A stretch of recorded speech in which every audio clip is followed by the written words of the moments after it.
The PSU, the Personal Support Unit, started off in London about 16, 17 years ago.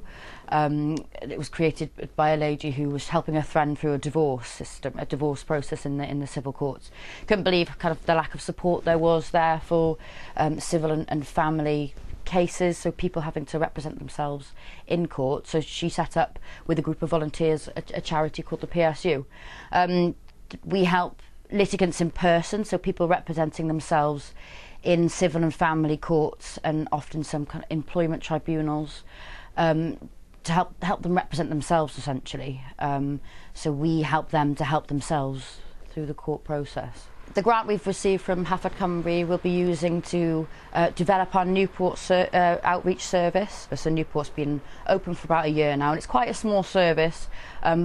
But yeah, the funding will really help us to be able to promote the service more, and we'll be able to kind of get better technology there because it's quite a small setup at the moment. We'll be able to get more volunteers in on the day that it's open, and hopefully even open for 2 days a week, because at the moment it's open a full day a week, but hopefully we can get it for 2. So that would be great. So yeah, I mean, more people will be able to access our service and access justice as well, really. So.